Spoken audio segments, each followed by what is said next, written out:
And welcome back to another episode of Redfir Hills Murder Mystery.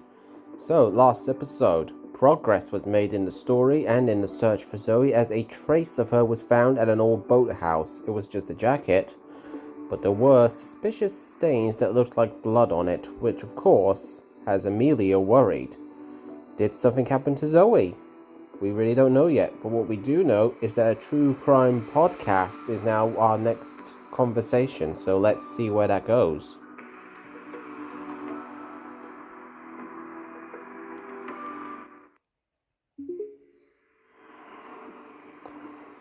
Truth Seekers, it's Sofia here. Redfir Hills is her next destination.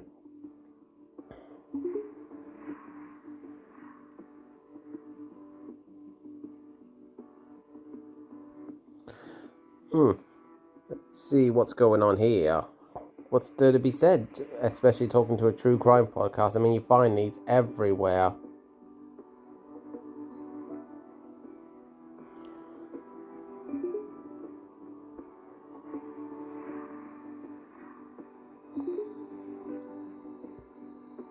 Well, I guess we have to subscribe.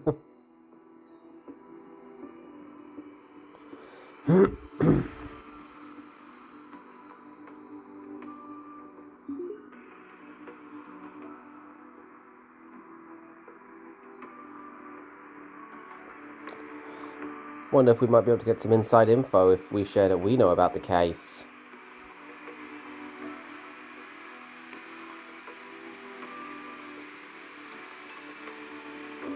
I mean, it would definitely be helpful.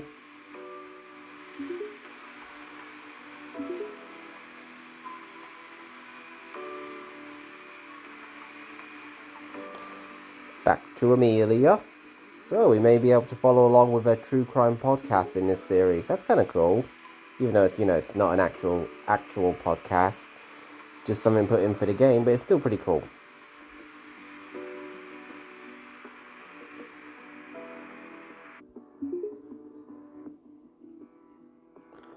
Still no sign of Zoe.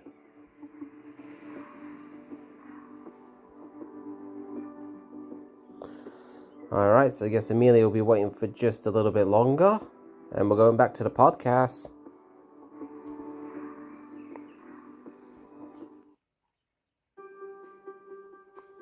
I really do like how the music changes with each conversation. It's really nice.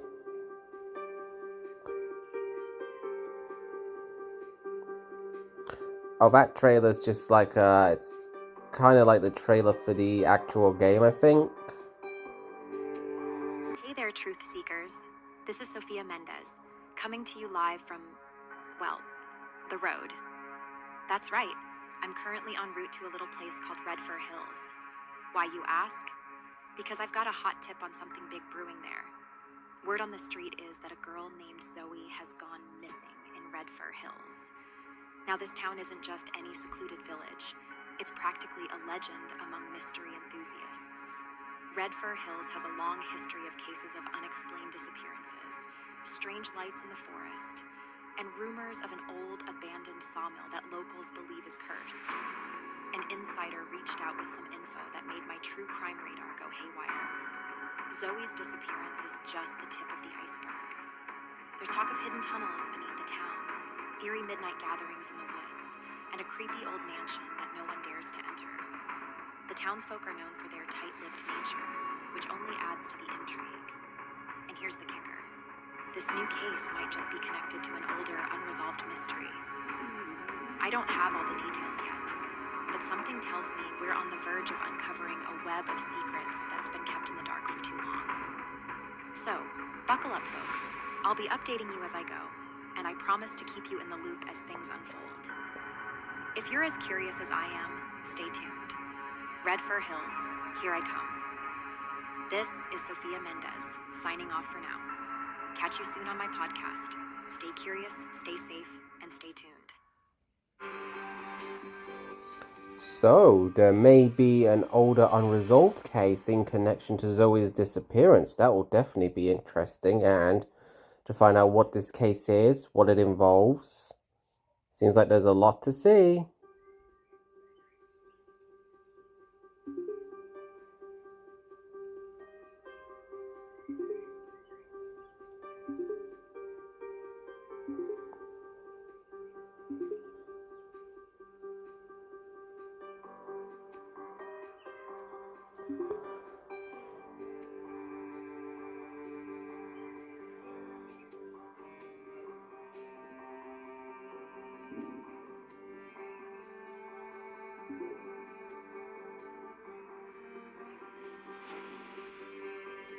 Oh, right, that would be Amelia, and she's currently waiting for Zoe.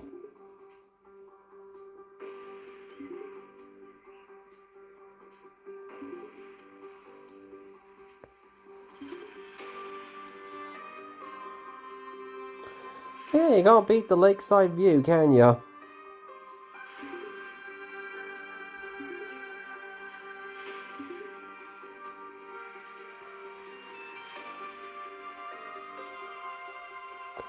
Oh, bad news from Amelia. What is it?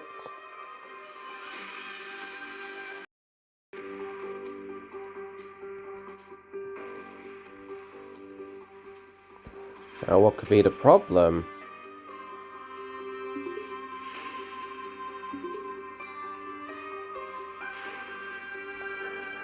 Yeah, I imagine they wouldn't be.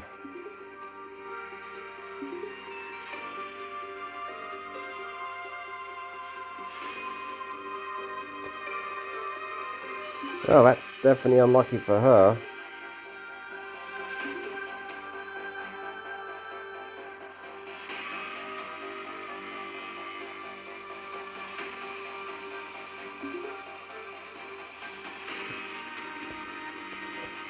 And now we go back to the true crime podcast section here.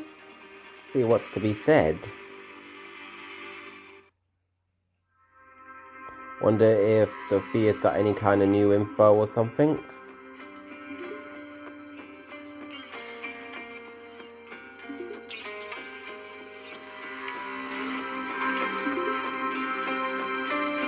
Hey, Truth Seekers. This is Sofia Mendez. Back with another episode of my podcast today.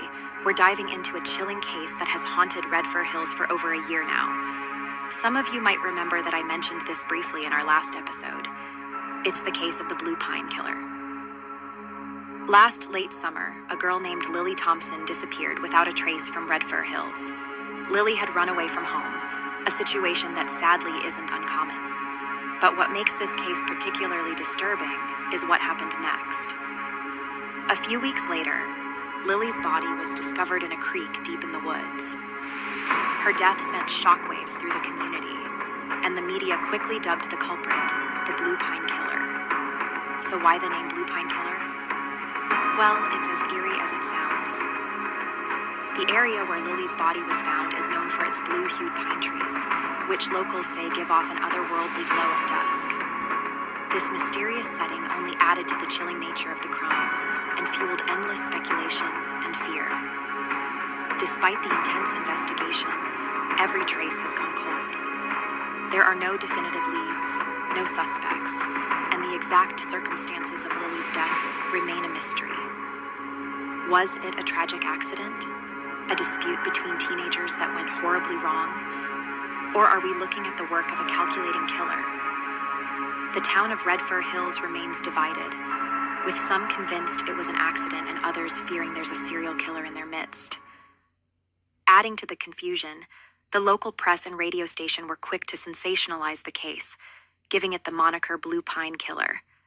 This only added to the fear and speculation, casting a long shadow over the small town. Lily Thompson was just 17 years old when she vanished. She worked at RFH Online, a concierge service from the city of Redfir Hills, where tourists or people interested in the city are advised about activities, events, and accommodation options. It was through this job that Lily met many people, and according to her friends, one of these interactions took a dark turn. They reported in a newspaper article that Lily had been stalked by someone she met through her job at the chat service. Lily had a history of running away, but always returned home within a few days. This time was different. She was last seen leaving a local diner, looking agitated and determined. Witnesses reported seeing her head towards the woods, but no one knows why. The discovery of her body weeks later only deepened the mystery. She was found in a shallow creek, her body showing signs of both struggle and exposure to the elements. The autopsy was inconclusive. There were no clear signs of foul play, but the circumstances were suspicious enough to keep the case open. Rumors spread like wildfire. Some locals whispered about hidden tunnels beneath the town, while others spoke of eerie midnight gatherings in the woods. There were even tales of a creepy old mansion that no one dared to enter, said to be haunted by the ghosts of past residents. Each theory seemed more outlandish than the last, but in a place as steeped in mystery as Redfir Hills, anything seemed possible. And here's the kicker. This new case I'm investigating might just be connected to Lily's disappearance. I don't have all the details yet, but there's something about the way these events are unfolding that feels eerily familiar. Are we dealing with a serial killer, or is there something even more sinister at play? This is Sofia Mendez, signing off for now. Catch you soon on my podcast. Stay curious, stay safe, and stay tuned.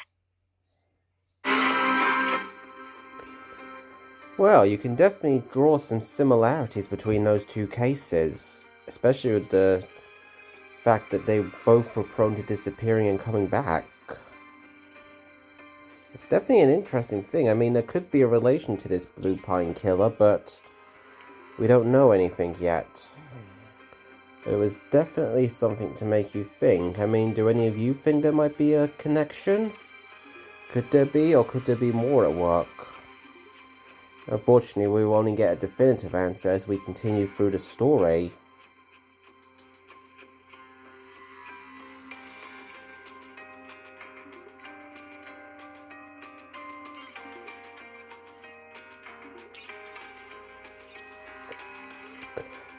I never get over just how great those photos look.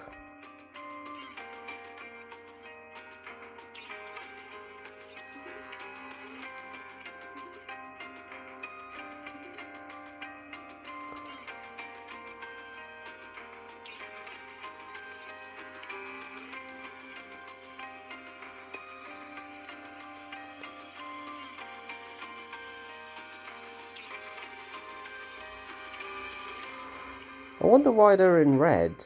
I mean, it's kind of weird.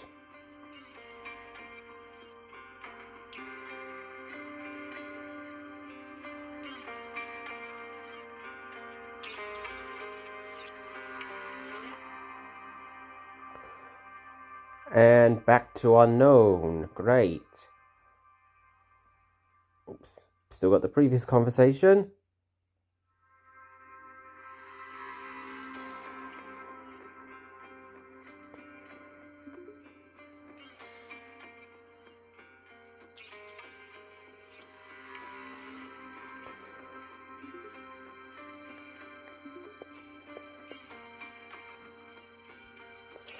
I guess now's the time to ask about the Blue Pine killer.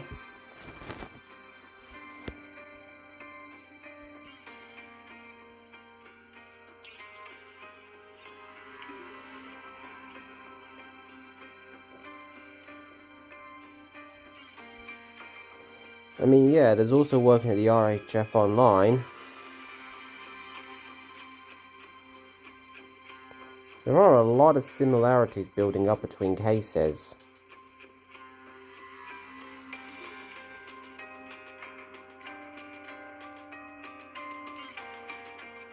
Something weird? What was weird?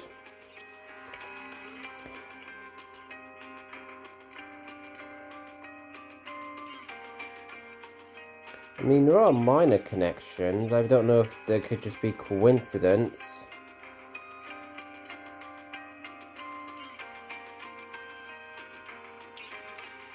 We'll just have to keep going and see what we find.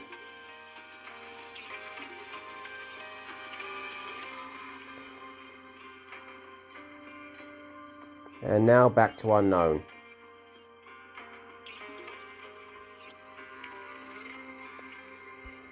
As long as you're not the Mad Hatter. Nice.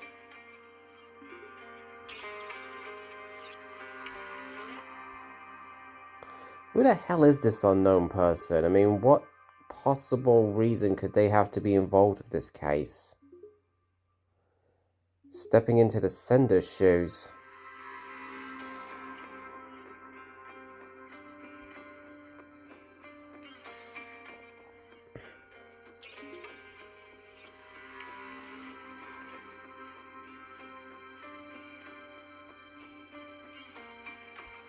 Just who exactly am I pretending to be here? Insurance guy? Where? What do you mean where? Oh, and what a... Oh, wait a minute.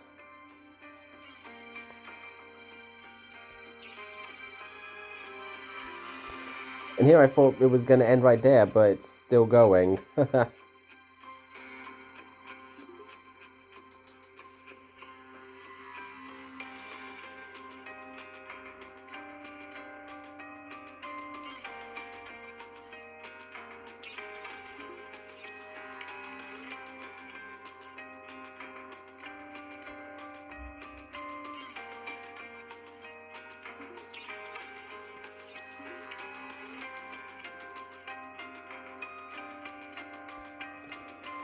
So what, we're trying to convince him of something?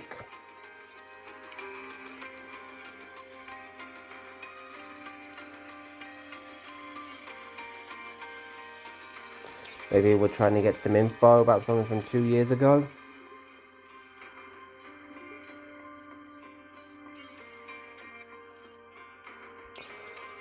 I guess we're going to have to try to get as much information out of him as we can.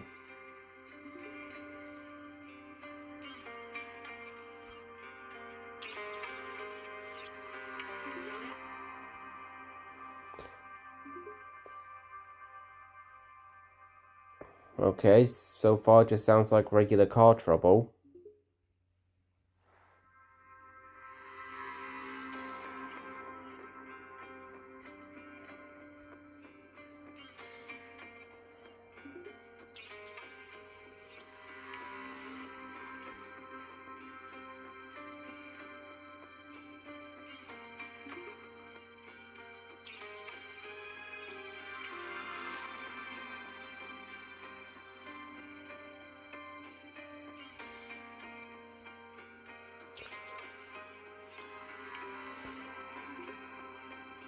Boy, Pete's not in the best mood right now.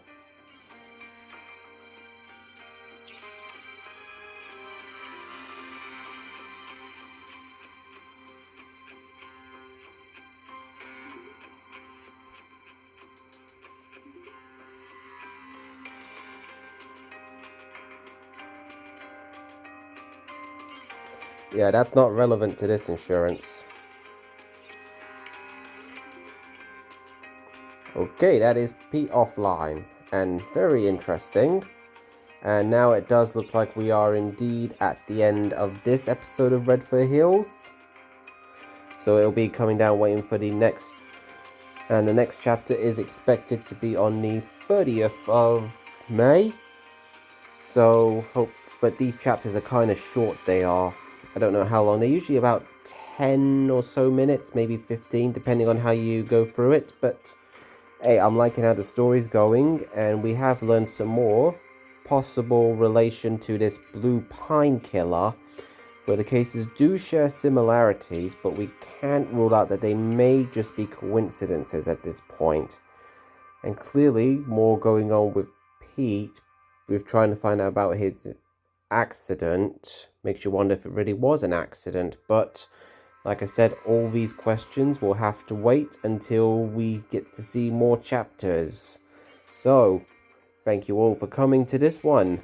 Don't forget to like and subscribe. Leave a comment if you feel like it, especially if you feel like, if you got some theory, if this is related to the Blue Pine Killer, or maybe something else, maybe something involving Pete. You never know, we may discover something new.